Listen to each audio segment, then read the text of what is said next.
Raw review for the July 7th episode of Raw. I'm Brandon, one half of the Cousins of Destruction Wrestling podcast. As always, let's cheers and talk about some wrestling, huh? So this is the go-home show for Saturday Night Main Event and Evolution, and I thought to myself, man, we hopefully get another match or so. Well, that didn't happen. Before we really get into this, I want to spend a special shout out to my dad. Proud of you, love you, happy for you. Couldn't do the live stream, but everything will be back to normal this Friday for SmackDown. But enough of the sentimental stuff. Let's go ahead and get right into it. Seth Rollins starts the show, and you may think, well, this seems like a Monday night recap, a Monday night filler episode. Yeah, you might be right here. But I liked what we got here. Seth Rollins starts the show, and he puts his hand out. Everybody's singing his song. Paul Heyman goes to hand him a mic. Braun Breaker intercepts the handoff. Braun Breaker cuts a promo here. Braun Breaker says, I'm standing in this ring because Seth and Paul have a vision of me as the face of the business for the next 2 decades. Well, I have a vision myself. A WWE without Sami Zayn. I do not like him. I do not like that you cheer for him. I don't like his beard. I don't know why you guys cheer for somebody with the athletic ability of a dead fish. Someone that never played sports or goes to the gym. Sami Zayn has an expiration date, and I'm here to put a stamp on it tonight. I thought to myself, well, when was the last time we had Braun Breaker cutting a promo in the ring? It's been quite some time. Seth Rollins gets the mic, and he asks, are you good? Are you good, Breaker? And at that point, Bronson Reed takes the mic, and I'm thinking to myself, well, what in the hell? The 2 lawyers, the law firm, they're really coming to play tonight. Bronson Reed has a match with Jey Uso later on. Braun is a tough act to follow, but so am I. I hit Seth with 6 tsunamis, building respect. So Seth brought me into his vision. I will get the respect I deserve tonight. Basically, he says, I'm going to take out Jey Uso with all these tsunamis. You just wait and see. At this point, Seth Rollins gets the mic back. And he goes, okay, well, I don't really have much to say after this, pretty much. Hands it to Paul Heyman. Paul Heyman says, tonight, the Empire Strikes Back. Scratch that. It's a blooper. Don't really worry about that. The Empire strikes first. Sami is first tonight. Bronson Reed versus Jey Uso. I have love for Jey, but not even Roman Reigns has the balls to step up against us. The OTC is MIA, and after tonight, Jey Uso will be as well. Penta will get stomped into the mat tonight, so he won't be able to do his hand signals. And that's pretty much kind of how it goes. Seth Rollins just welcomes everybody to Monday Night Raw as well, right at the end of it, Monday Night Rollins. And that's the promo. That's the opening segment. I'm going to go ahead and pop this one, though. I actually really liked what Braun Breaker and Bronson Reed had to say tonight. I really like them actually getting a voice in this. I really like them actually speaking for once. I understand they're the heavy guys. They're supposed to do much of the damage, but they've kind of been overlooked in my opinion. So I really like the fact that they kind of had their sights set on something tonight. And Braun Breaker, I thought Braun Breaker cut a hell of a promo. Listen, it's not going to be top tier stuff. It's not going to go down as Austin 316 or anything like that, but it was nice to hear Braun Breaker on a mic again. You have Paul Heyman doing the talking again a little bit here tonight. Not as much Seth on the mic. I think that's kind of the way they need to go. I think Paul Heyman needs to start being the guy on the mic. Listen, I love Seth Rollins. I'm a big Seth Rollins guy, but you can't really bring Paul Heyman into this and then not have Paul Heyman talk, right? That's kind of his whole shtick. That's kind of his whole thing. So you have Paul Heyman cut some more of these promos. Have Paul Heyman do a little bit more of the talking. Maybe not so much even Bronson and Braun like we got tonight. I did like it tonight, but going forward, obviously, not their specialty. Just have them be the heavy guys that destroy people. That's awesome. I like to see that stuff. So good stuff here from the opening segment from Monday Night Raw. Really liked Paul Heyman, Braun Breaker, and Bronson Reed. At this point, we go backstage to Judgment Day. And Roxanne has made a memorial with a picture of Liv Morgan just kind of sitting there. And at this point, Raquel kind of stands up and says, it's a bad look. What are we doing here? And at this point, everybody's like, oh, okay, yeah. I guess I kind of understand what you mean. Raquel is like, well, she's not dead. She's rehabbing. She'll be back. And Finn's like, well, when I hurt my shoulder, it took me a while. And at this point, everybody kind of goes their separate ways. Roxanne and Raquel kind of leave. Finn and JD are about to. And Dom says, well, hey, thank you guys for the cake. And at this point, at the same time, they're like, Was that you? No, that wasn't me. I don't know. It wasn't us. At this point, it's a get well soon cake for Dom, from AJ Styles. AJ's in the background. Goes like this. Dom says it's a doctor's note. I found that kind of funny. I laughed. Even though it's something small, I enjoyed it. I laughed. And now we would get our first match of the night. We'd get Kairi Sane versus Roxanne Perez. And honestly, this match was about what you'd expect. I mean, it wasn't the greatest thing of all time, but it was nice to see Kairi Sane get some singles action again. Roxanne Perez, you can kind of pencil her in there with anybody. It's going to be a good match. So this kind of starts out. Raquel Rodriguez is at ringside. You do have counters and some pinning combos back and forth, back and forth, back and forth. Eventually, Roxanne kind of spills to the outside. Kairi Sane hits a clothesline off the apron. Raquel Rodriguez would distract for the first time and allow Roxanne to recover. Roxanne is really working over the wrist and the arm that Kairi Sane hurt, and that really kind of became a theme throughout the match tonight. Raquel once again would save Roxanne, and Kairi does a crossbody to Roxanne from the outside on the top turnbuckle. Looked really gnarly, looked really cool. Love Kairi Sane just flying through the air. But then the end sequence would happen. Roxanne Perez would go for Pop Rocks. Kairi Sane would kind of roll up and counter that. 1, 2, 3. Kairi Sane gets the win over Roxanne Perez. I was like, okay, well, there's kind of that instability there with Roxanne continuing to say, well, I'm going to beat Kairi Sane. I'm going to do this. I'm going to do this for Liv.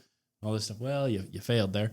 So at this point, Raquel and Roxanne start to attack Kairi Sane. Win. Asuka's music hits. Asuka runs out for the save.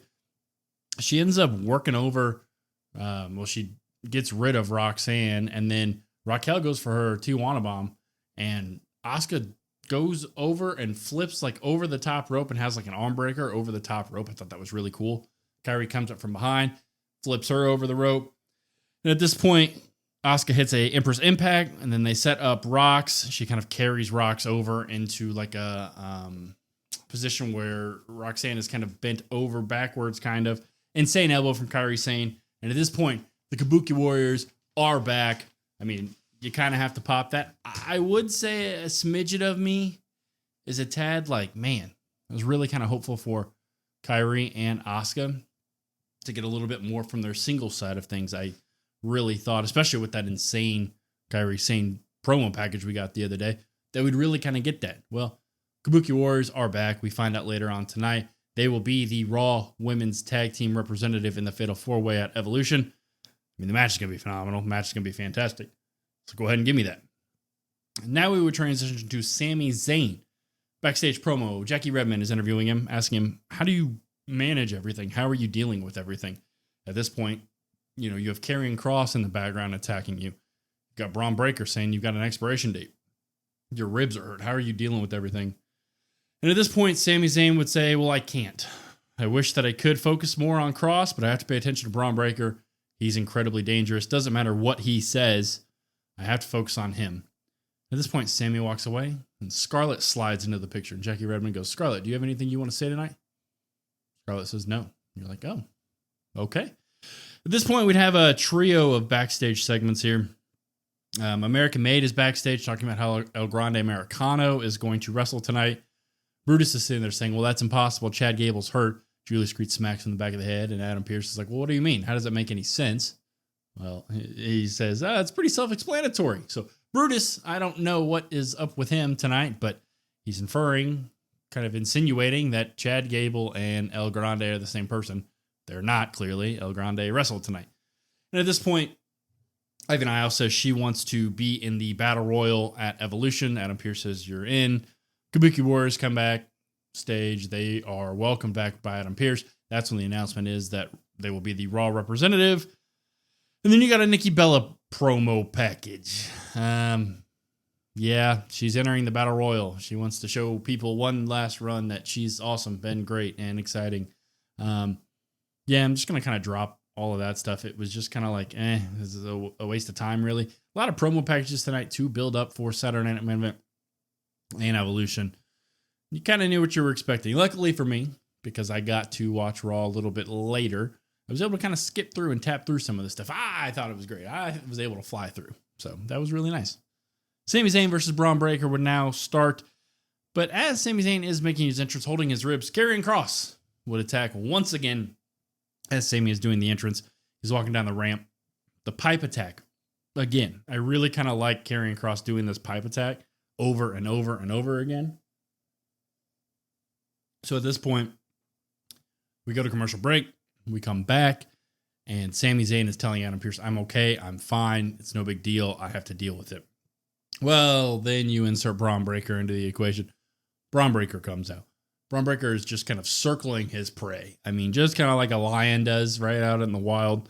And he continues to attack the injured ribs over and over and over again. Ends up ripping the tape off Sami Zayn, which, as every wrestling fan knows, it's going to start hurting more now that those ribs aren't taped up. You have Sami Zayn with a small comeback, like a couple of moves. And at this point, he gets on the second rope. And I think he goes to do like an axe handle or something like that. Well, we don't get to find out because Braun Breaker once again spears the hell out of somebody. Braun Breaker destroys Sami Zayn. Sami Zayn rolls to the outside. Braun Breaker gets real excited. Braun Breaker hears the dogs barking. Braun Breaker runs around the ring, spear again. Gets Sami back in the ring. Running the rope 23 miles an hour. Boom, another spear. He puts that expiration date stamp on Sami Zayn. I mean, Braun Breaker, to me, MVP of the show tonight. Braun Breaker, I thought was phenomenal. I thought he was fantastic. This was awesome. This was great. Give me more of this Braun Breaker, please. I'm begging you. So right from there, we would go to Becky Lynch. She has a small interaction with the New Day and the War Raiders backstage. Walks out to the ring. She starts to cut a promo, and she asks the crowd, can someone explain to me how two losers who lost to each other have a title match? Look, I know I'm the GOAT, and Adam Pearce needs me on Evolution. Everybody needs me on Evolution. But I beat both of them. I deserve to pick my opponent. Io Sky and Tiffany got to do that, which, I mean, she's not wrong. They did get to do that. Becky ends up actually pointing at a lady in the crowd. She's like, I beat that lady in 1 second. Boom, there we go. I think what's happening is it's all a show. They're working together. And at this point, Bayley's music hits, which, by the way, they, I guess, started Bayley's music a little bit later. It wasn't like the original thing or whatever. Role model. It wasn't any of that. It was just later on, and I was like, what the hell is this? Like, I knew who it was because it wasn't Lyra's music, but it was like, God, this is awful. So can we please get new theme music for Bayley and most of the roster? I know that's not really the case, and I'm kind of just talking into the air, and nobody's going to listen. Nobody's going to take into account what I say, but the theme music is just not good. So let's get better. So Bayley starts to walk out. At that time, like I said, Lyra's music hits. Everybody's wooing. And Bayley kind of turns, and she sees Lyra walking down the ramp. Lyra just kind of shoulders her, walks right through her. Boom, gets in the ring. And at this point, Lyra pretty much calls Becky crazy, pretty much calls her delusional. And Bayley kind of comes in the ring and is like, really? Why did you just bump me in the back there? Lyra goes, oh my God, she's speaking to me. Well, I feel so lucky, basically. Bayley says, well, okay, you need to let it go. I understand you're talking about WrestleMania time. I didn't get back to you, okay? If WrestleMania taught me one thing, if it taught me anything, I don't need partners, and I damn sure don't need friends. I need that championship right there. I'm talking about the IC title. I really liked that. I thought that was good. Becky continues to kind of drive the wedge between Lyra and Bayley this whole promo, which I thought was really, really good. Becky's continuing to do some really, really good work. Lyra ends up looking at Bayley and says, well, you don't really care about friends when it comes to gold. That makes you just like her. And I know what I have to do now. I have to rescue that IC title from two disappointments. And I thought to myself at this point, man, they're really, like, the stock that I had built up in Lyra, like, I'm like, dang, is it fizzling just a split second for me? Like, when she says, well, when it comes to gold, you don't care about friends. Well, I didn't personally think that was really the point. I mean, sure, you can surround yourself with friends like Seth Rollins does, but most of the time, that doesn't happen, right? So at this point, Bayley kind of cuts her off and says, well, you know what, Lyra? I watched you become double champ. I watched you become the first ever IC champ. I watched you do all of these important things. I was there supporting you. And then I saw you lose it. And then I saw you raise Becky Lynch's hand like a little bitch. And I'm sitting there like, oh my God, look at Bayley. Bayley does not talk like that. Oh my Lord. Lyra goes to hit Bayley at that point. Bayley moves out of the way. She hits Becky. Brawl ensues. And at this point, Lyra kicks Bayley out of the ring. Becky goes for a manhandle slam. Lyra Valkyria actually hits the Nightwing on Becky. She actually also hits one on Bayley. Lyra Valkyria stands tall at the end of this, showing the women's IC title. I thought this was great. I mean, Lyra standing tall, I was like, oh, wow, okay, that's the route we're going with this. She has that fiery babyface persona that I'm just continuing to love more and more and more. The promo tonight was a little bit like, oh, okay, yeah, like who really cares if you got a call back or a text back? Like, okay, just destroy people. If you can go out there and Nightwing people, I mean, it was like Oprah, you get a Nightwing, you get a Nightwing, you get a Nightwing, everybody's getting Nightwings. If you can do that over and over and over again, just kind of do that. That was awesome. That was really cool. I'm finding myself really enjoying this feud. This is probably the one that I'm most excited for at Evolution. I'm assuming you guys are as well. Becky Lynch continues to do some really, really good heel work. Becky Lynch right now is probably my favorite women's heel. I mean, Naomi might have a run for the money there, but Becky Lynch is so good on the mic. And even tonight with her driving that wedge into Bayley and Lyra over and over again with little comments here, little comments there, boom, boom, boom. Thought it was really, really good stuff. So go ahead and just kind of keep giving me this.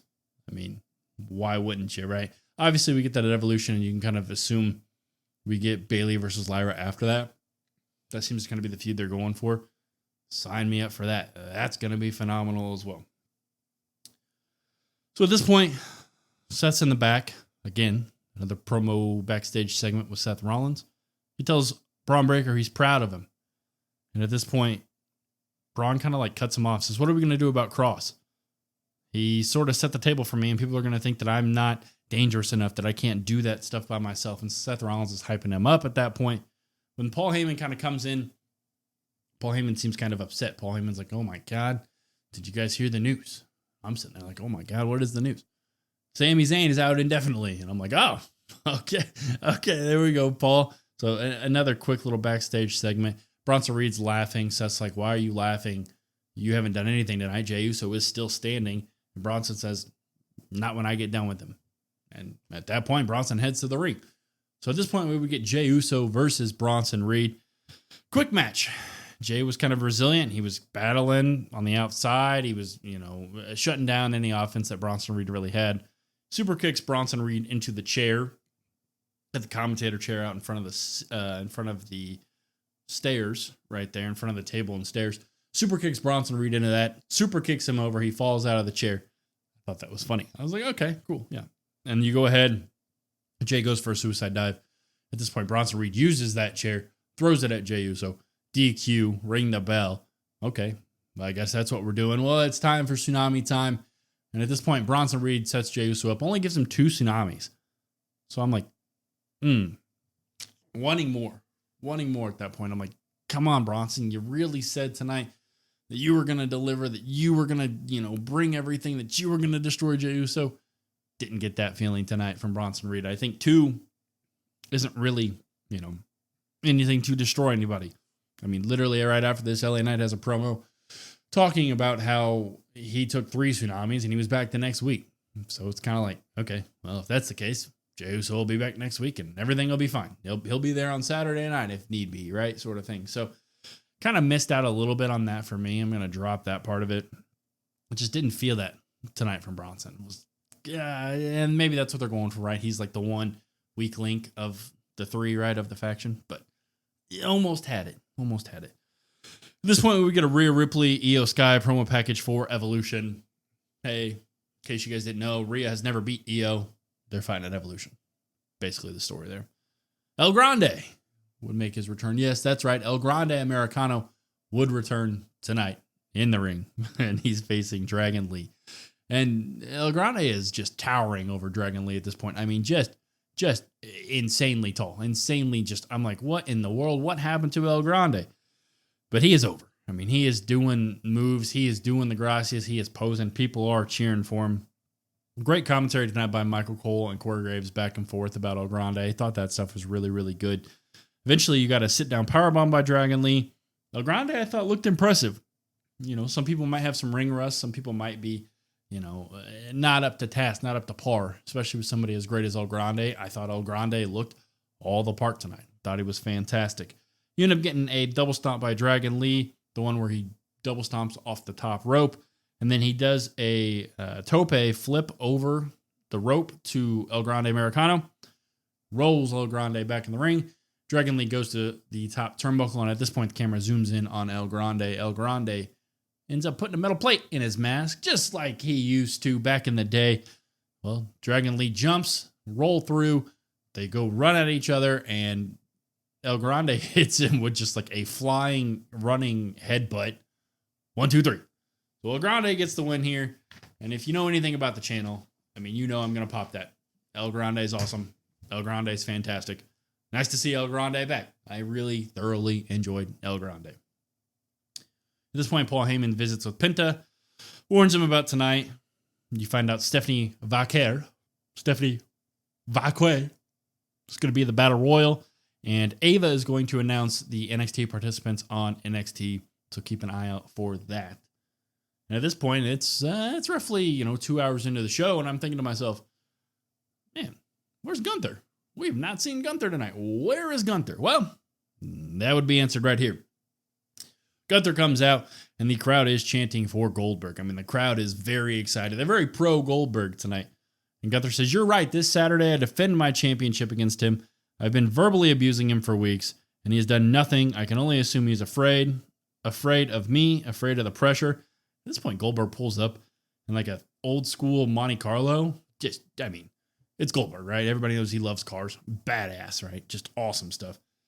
Goldberg just makes a beeline for the ring, is face to face, and there's no mic at this point. Goldberg, you can just hear Goldberg talking to Gunther from Gunther's mic through his mic. And Goldberg's just, "You've been talking too much crap. It's time to go right now. Let's fight." And the crowd is loving Bill Goldberg. He begs for Gunther to hit him. Gunther does not hit him. He tries to, I believe. And then he goes ahead and he sets up the spear. And Goldberg is sitting there in the corner. He's waiting. Takes a couple steps. Gunther rolls away. Gunther runs away from Bill Goldberg. I'm going to be honest. I thought this was a pop. I really enjoyed this stuff tonight. When this feud first started, Gunther versus Goldberg, I thought to myself, man, this is really going to be difficult to sell me on. Goldberg is obviously older, right? I mean, Goldberg's been wrestling since the 90s, and you have Gunther, who people say works too slow, works too methodical, and doesn't really do it for them. Well, this feud has kind of done that for me. I mean, you have Gunther calling out Bill Goldberg, the verbal assaults that I'm like, yeah, look at that. And you have crowds cheering Gunther depending on where he goes city to city because he is putting down Bill Goldberg. But then you also have reactions like tonight where Goldberg gets overwhelmingly cheered. I mean, Goldberg was the babyface tonight. This is the exact reaction that WWE wanted for Goldberg, I think. And I didn't know if they were going to get that. I really was unsure, really was like, man, can they get Goldberg over to the face side? They've done a good job to me. So props to Gunther for really doing his part. Props to Goldberg now. I mean, tonight was a very small, minute fraction of time, right? The segment did not last very long at all, but I still thought it was awesome. I still thought it was great. I cannot wait for Saturday Night Main Event, Goldberg versus Gunther, which is something I didn't really think that I would ever say. I'm not going to sit here and act like I'm the biggest Goldberg fan. Kind of thought to myself, man, just please, one more match. We'll get it done. We'll get it over with. But Goldberg sizing up that spear. I cannot wait for him to hit a spear on Gunther. Maybe a jackhammer. Maybe another spear at Saturday Night Main Event. I can't wait for the entrance music one last time. I can't wait to chant for Goldberg one last time. It is going to be an amazing send-off to a legend that whether or not you really like him at this point, I mean, he was the biggest thing besides Stone Cold. He was the biggest thing in WCW for the longest time, right? So shout out to Goldberg. Props to Goldberg. Can't wait for this last match. It's going to be really fun. And now, it is time for the main event of the evening. Seth Rollins versus Penta. And honestly, at first I thought to myself, man, this match I'm just waiting for the end. Something's going to happen.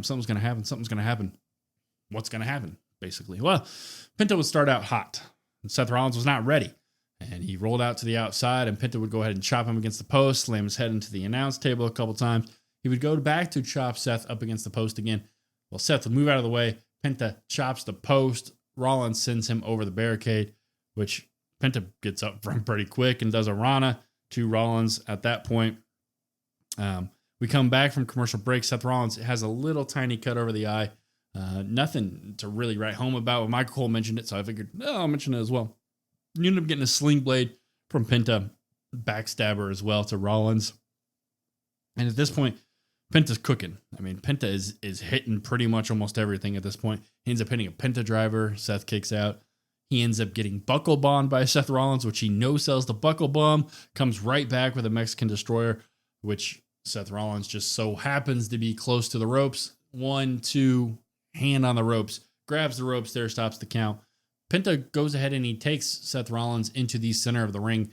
And it almost looks like he sets up. He's almost in like a pedigree position, basically. And it looks like at this point, Seth Rollins kind of kicks his head like that, snaps his head up, boom, kind of a low blow to Penta. Ref says that it's accidental. Seth says it's accidental. We fight on. Well, right after that, boom, Slim Jim stomp by Seth Rollins. Yeah, that's right. Stomp right on the Slim Jim logo. 1, 2, 3. Seth Rollins gets the win over Penta. Thought this was fun. I was waiting for the shenanigans. The shenanigans obviously happened after the match, but I thought this was great still. I thought this was really fun stuff. You end up having Seth Rollins roll over to Paul Heyman. Paul Heyman pulls his phone out and Seth says, call them now. And Paul Heyman comically just talks into the phone, call them, come out now. We need you now. Well, at that point, Bronson Reed and Braun Breaker walk out onto the stage. Haven't really got even to the ramp at this point. You just see them standing there menacingly. Seth Rollins, camera flips back to him. He's standing over Penta. LA Knight comes out of nowhere. Boom, a wild LA Knight. BFT. LA Knight runs off into the crowd. LA Knight stands tall at the end of all this stuff. It didn't really move the needle for me excitement-wise in terms of Saturday Night Main Event for LA Knight and Seth Rollins, but I still thought it was fun. I mean, and that's ultimately, at the end of the day, that's what wrestling is. Like I said, I think there's a lot of promo packages tonight. I mean, I get they're building for the weekend, big, heavy weekend, but still, I mean, you still only have 3 matches for Saturday Night Main Event, so I assume we will get 1 or 2 from SmackDown still. So be on the lookout for that this week. Be on the lookout for the Evolution predictions, as there are 7 matches, I believe, for Evolution at this point. So we got a really, really busy week. I don't know if the Raw really hit for some of you the way it did for me, but I enjoyed it. I still thought it was fun. I found myself holding on to different moments and finding myself laughing throughout Raw at points. So I was like, you know what? I enjoyed it. A real positive mentality. So that is the Raw for tonight. But like I said, keep an eye out on Evolution. Keep an eye out on Saturday Night Main Event. Those prediction videos will be out this week as well.